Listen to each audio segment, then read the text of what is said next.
Today, I want to talk about an important topic. Does sitting cause low back pain?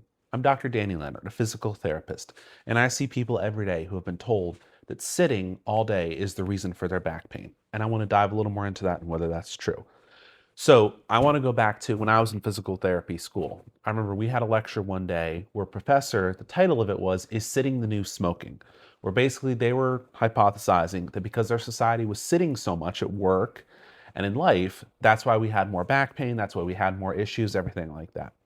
Interestingly, half the class after that lecture started standing and complaining of back pain for the next couple of weeks.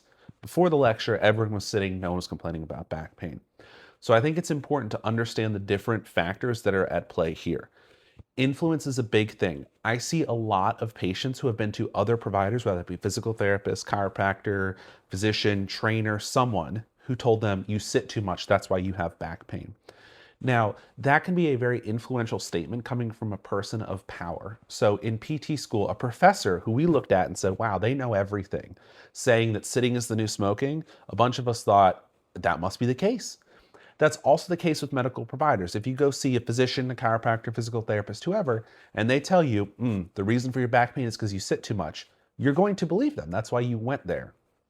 The issue is that's not necessarily the case. It's important to look at context. Now, we have been sitting as a society for a long time. You probably started sitting in kindergarten, first grade. If you go to school, kids are sitting at desks all day.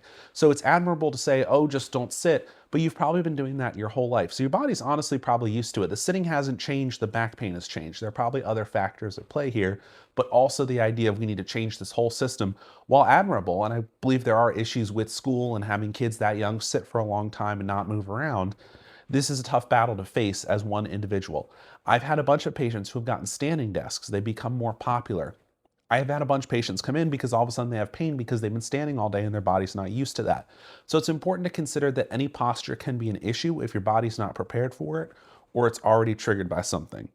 The last and most important point I want to make right now is that back pain has actually gone down, relatively speaking. Between 1990 and 2020, back pain went down 10% relative to the amount of people in the world. As a society, we have probably been sitting more over the last 30 years than we ever have, but back pain is going down. It's easy to make grand claims to justify what you already think is the answer. If you're coming into a problem saying, I know the answer is that sitting is the problem, you're going to figure out a way to frame it so that, of course, everyone has more back pain. That has to be the case. That's not actually the case, even though we're sitting more. So it's important to look at context and look at individual reasons that could be happening, and I want to outline some of those in this video.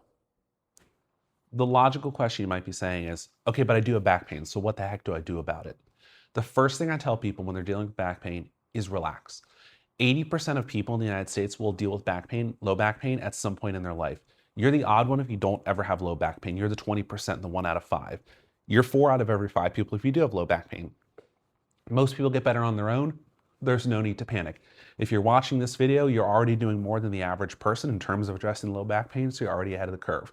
Now, I don't like to use pain as the end-all be-all, but it's a good way to look at things and kind of measure how ready your body is for movement.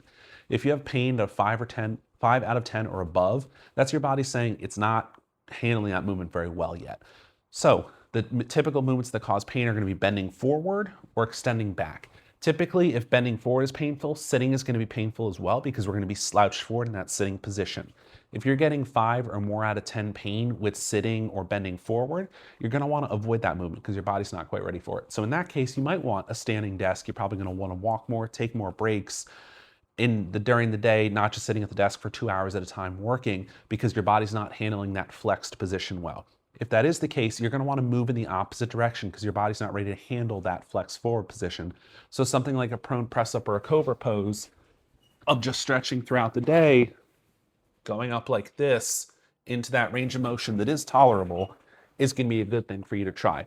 Now, if your pain is less than a 5 out of 10, then you want to load the movement that is painful because we want to start getting our body used to it. We don't want to avoid it entirely because our body's saying, hey, I may be okay with this. So if it is, 3 out of 10 to bend forward and touch your toes or sitting for a long time, then we want to do the opposite of what we were doing before and we want to flex. So any sort of child's pose or anything like that where we're sinking back, hugging your knees to your chest, and any exercises based on that are going to be helpful because they're going to get our body ready to handle that flex position in a way that's not as painful or provocative.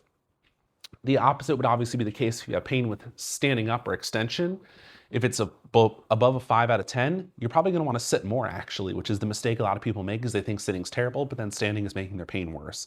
Similarly, if it's less than a 5, do some cobra pose, work on the extension type movement.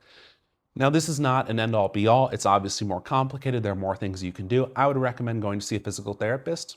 I am one. I think they're the best when it comes to dealing with pain and musculoskeletal injuries. But regardless, try to relax, assess your body, try to move in a way that's comfortable for you, and see what that does for you, and seek out an expert to help guide you on that journey. If you're in the Sterling, Virginia area, we'd love to have you reach out to Eclipse Wellness for an evaluation to give you a little personalized advice. Otherwise, if you have any questions, comment below. Thanks.